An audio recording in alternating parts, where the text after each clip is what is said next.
starting with the AFC North, the Bengals. So obviously we made a lot of O-line acquisitions, Ted Karras, Lyle Collins. Um, so what do you kind of think about those acquisitions? Do you think we still need to hit on that in the draft or free agency? Yeah, I mean, obviously throughout the last two seasons, really the most glaring weakness for the Bengals has been on the offensive line.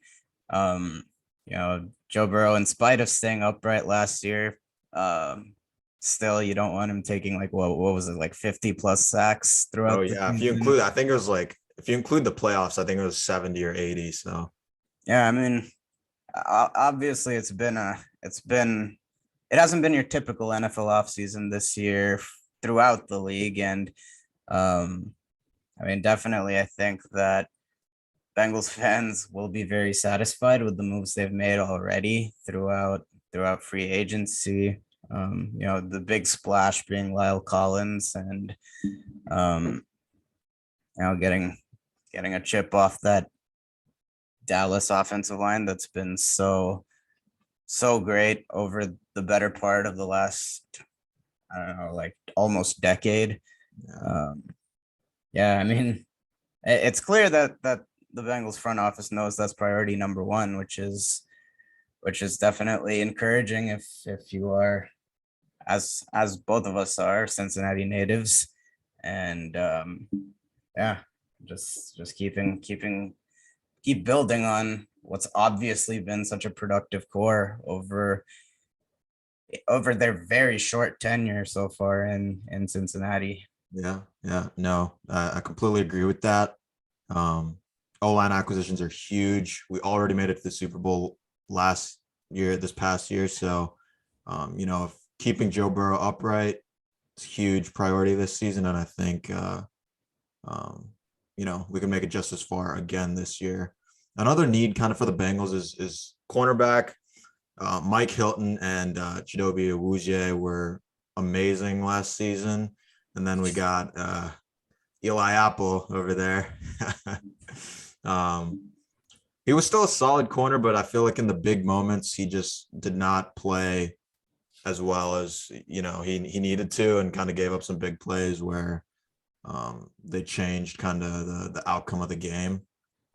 So I think that's something the Bengals could address either this offseason or in the draft. I remember they were in at least there were rumors regarding Stephon Gilmore potentially coming to or the Bengals being in talks with him, but obviously those fell through. So uh, maybe through the draft would be a good opportunity for them to address that as well.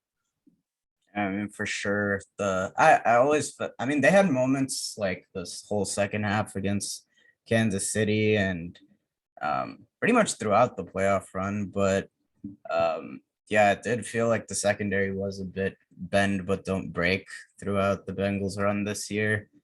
And I mean, yeah, I definitely agree that in spite of all the good things that were done throughout this season, yeah, that is you don't you don't want to rest on your laurels. You considering the team is so whole in like so many different areas, especially on offense. There's not really much to look at other than the O line there, and um, say same thing pretty much on defense.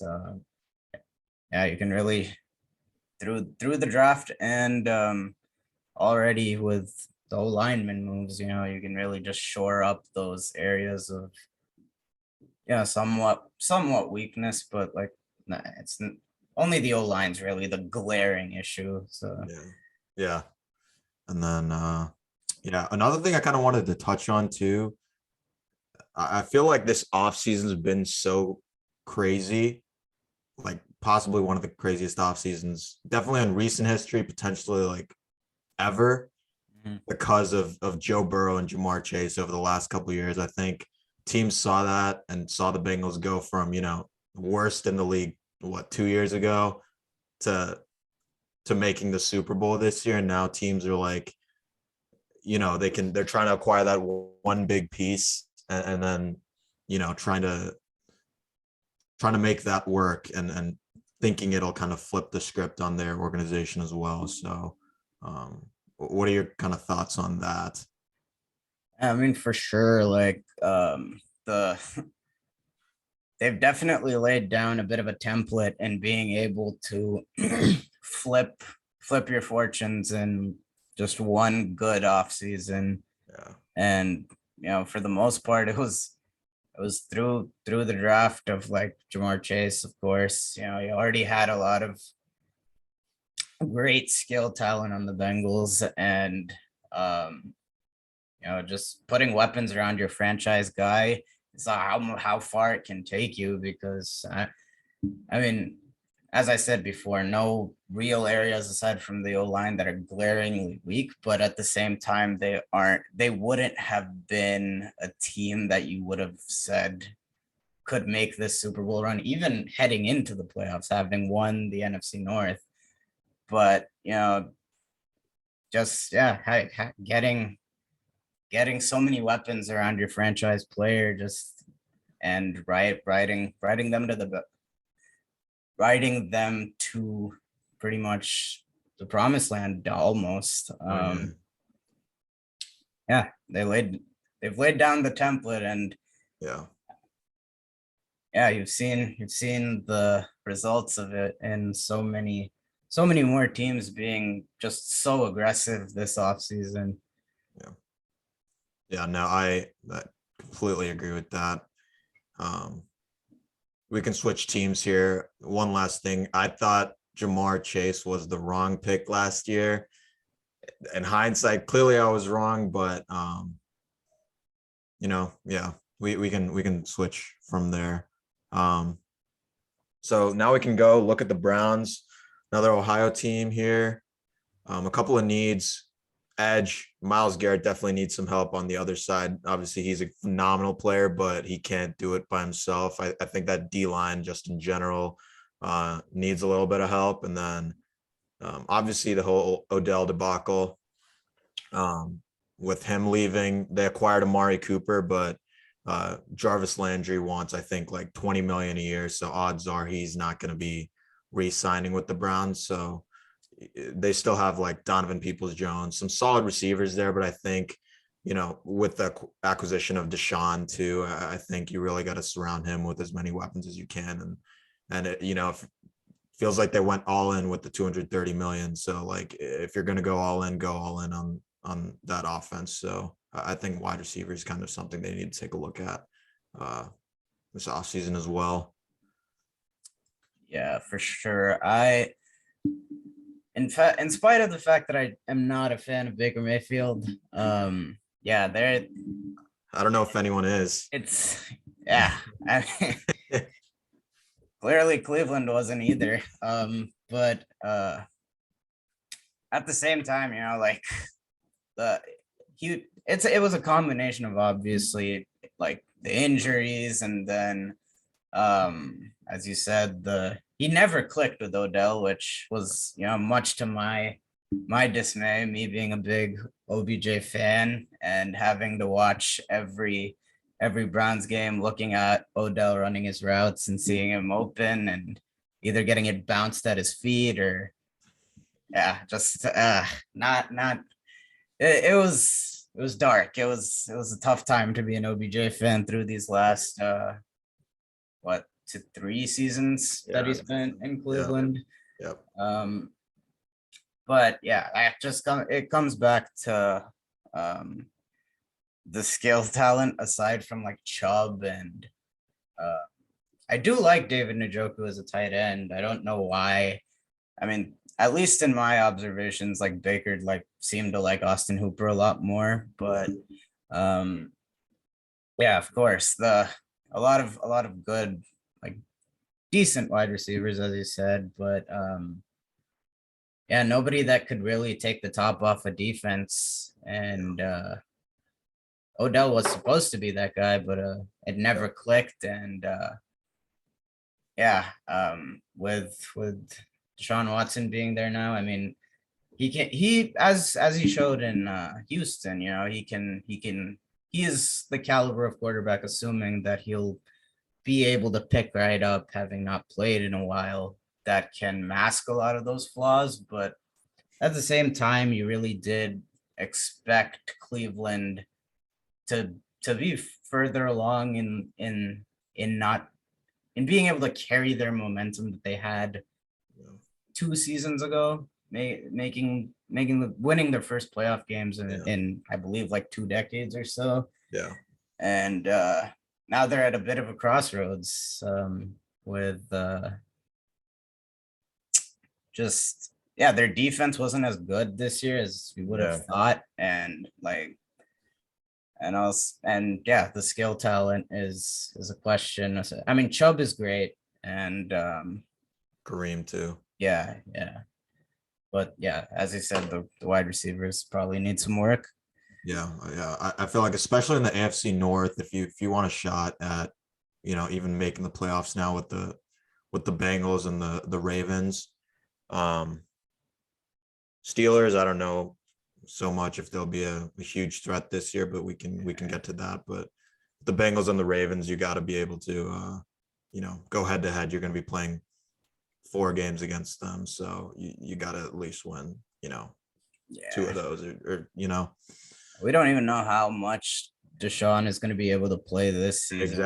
exactly. So that's the problem with, if you're Cleveland, do you want to go out and try and get another wide receiver, give him a big contract, and then, have to rely on your backup quarterback to probably not get you in the playoffs. So that's something they're going to have to kind of keep an eye on Deshaun's legal situation, obviously. But yeah, I think they got a good core there. If they can shore up that defense a little bit, and then also add some offensive talent in terms of wide receiver opposite of Amari. I think they got a good shot, at least, at maybe being like a wild card team, or yeah. So yeah, but all right, let's move on. We got next up, we got the Steelers. So obviously this past off season lost Big Ben. I don't know if that's a huge loss, honestly, with the way he was playing, but now I think Mitch Trubisky is starting. I think actually there were rumors pretty recently that Steelers were maybe in talks with Baker, so he might still be within the division. I think they should be. I don't think Baker's ever going to be an elite quarterback by any means, but I think he's definitely an upgrade on Mitch Trubisky. Mitch. So that's something they definitely got to take a look at. And then they also lost Juju this offseason. So now maybe taking a look at that wide receiver position might benefit them as well, just because, you need some offensive firepower in this division. They still have Deontay Johnson and Chase Claypool. So still a solid offense. And Najee Harris, obviously, can't forget him. But I think that quarterback is definitely something they're going to have to address. Either I don't think they're going to address it in this draft, but maybe acquiring Baker, acquiring someone else through a trade. I think they're still a solid, a decent team this year. Yeah, I think I'm probably a bit more down on the Steelers this year. Obviously, this year is going to be. I would think you're going to have a bridge quarterback, whether it's Baker, whether it's Mitch, and historically, I mean, Mike Tomlin's been able to like just get every last drop out of a team that doesn't look great on paper. That just look no further to last year's Steelers team, which had no. I don't think he hasn't had a losing season, right? Yeah. I mean, look, last year they had no business being in the playoffs. Oh, yeah. But yeah, you got the corpse of Big Ben dragged them to the playoffs, and obviously got very fortunate with that whole Colts debacle in Jacksonville in the last week of the season, but as well as that miraculous Chargers and Oakland game. But also, I believe the year before they started out 11-0. when Ben was hurt all year with Mason Rudolph and like what Duck Hodges rotation at quarterback. They almost made the playoffs that year. Yeah. So I mean, Tomlin, I do think has underachieved when the Steelers were at their like peak through the Big Ben, AB, all of those guys, like a lot of bad playoff losses in that tenure. But I mean, yeah, you can't Mike Tomlin in this situation, like as far as floor raising a team, that's probably what I would say he's best at. And I'm sure they'll grind out some ugly wins like usual, and that'll have their record at a respectable tally. But yeah, I mean, this year is a bit of a bridge year into a rebuild post Big Ben, and Yeah. going to find your guy in the draft, as you said. Probably it's not this year, but yeah. No, yeah, I totally get that. I think at least on paper they got a solid team, but you're missing some very key pieces there, like a quarterback. So obviously you're not going to be. I don't think they make the playoffs this year realistically, especially with like the Broncos acquiring Russell Wilson. So like and the Raiders acquiring Devontae Adams. I think there's a lot more talent in the AFC this year that they're just not going to be able to keep up with to even get a wild card spot. They don't even have the dominant defenses of past Steeler teams. It's very much the TJ Watt show on that side. Yeah, no, I completely agree. So definitely down on the Steelers this year. But moving on, what do you think about the Ravens this year? I mean, their season definitely was derailed last year by Lamar getting hurt. But last year was the season where J.K., Gus Edwards. Oh yeah, all of them got injured. They were like 3 running backs in a row. They came into the year like they just all got injured and like subsequently. So still started out like strong, right? They were like the 1 seed in the AFC for a while. Yeah. But even in like it started strong, and obviously Lamar getting hurt was the straw that broke the camel's back with all the injuries. Yeah. And even with their backup, what's his name? I know who you're talking about. Hold on, like, let me. I can't believe it's not Lamar Jackson. I know. He played pretty well. This year too. Yeah, they had a lot of very close losses with was it Tyler Huntley or? Yep. That's his name. Yep. Yeah. A lot of close losses with even with him playing. But I did think throughout the year that the Ravens record was a bit deceiving, because a lot of those games they pulled out were like very close. They needed a record-breaking field goal out of Justin Tucker to not lose to the winless Lions at that point. And they came back big on Monday night against the Colts. And I never thought they were as good as their record indicated. But also, that had to do with the injuries. And I think it's fair to say Lamar regressed a bit, even in his time healthy this year. Had a couple of just like really tough game, like that Browns game on Sunday night, and but their system being what it is, I'm sure they'll be right back in the mix this coming season.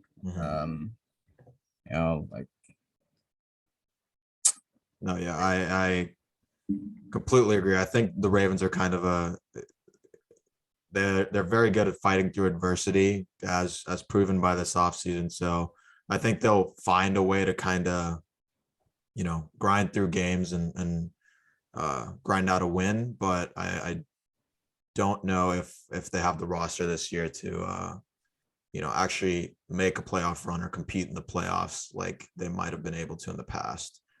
I mean, the formula, I'm sure, will still be the same. Great defense, great running game. Um, you know what you're gonna get with Baltimore, pretty much. Yeah, this past year, I think a couple corners went down, right? But their Oh yeah, defense yeah, was not the best. Wasn't the historical Ravens defense that you're used to seeing. So yeah. they definitely need to. Obviously, the injury bug bit them bad last year, but if they want a shot at contending or making the playoffs, even so, they got to be able to get that defense healthy and yeah. I think Mhm. they also were in talks with Zadarius Smith, and he verbally agreed, but then he backed out too. So they're gonna need some help on that D line. Oh, yeah. I mean, first step with them is just get healthy, Yeah, and that'll help a lot. They probably still were a playoff team this year without the injuries, but or with even just Lamar not getting hurt midway through. yeah, So, yeah, but it will be interesting because I think isn't Lamar his rookie deal is ending, yep, right? yep. I think So this last year. they have a decision to make on how much money they're gonna plug into him. Yeah, I'm surprised I haven't heard anything about contract talks or anything of that nature with him. But Yeah, that's what I'm saying. Like a down year by his standards this year, it certainly does throw a wrench in yeah, if they're gonna give him the bag. yeah, yeah. I'm just looking at his stats from this last year. Yeah, it definitely wasn't an MVP Lamar year. Um, Mhm. I think he's regressed. I don't know if he's going to be able to keep up that explosiveness that he has. Obviously, he's still very young, but just as you get older, I don't Yeah. know if you're going to be able to keep running as much and taking some of the hits that he does take. But um, yeah, so I guess we'll see how that plays out with Lamar, and hopefully they're able to stay healthy this year. But I think Bengals are definitely the team to beat this year in the AFC North. And even if the Ravens are able to get healthy, they still got the Browns to worry about. And the Steelers aren't any, pushover team either. So definitely a tough division.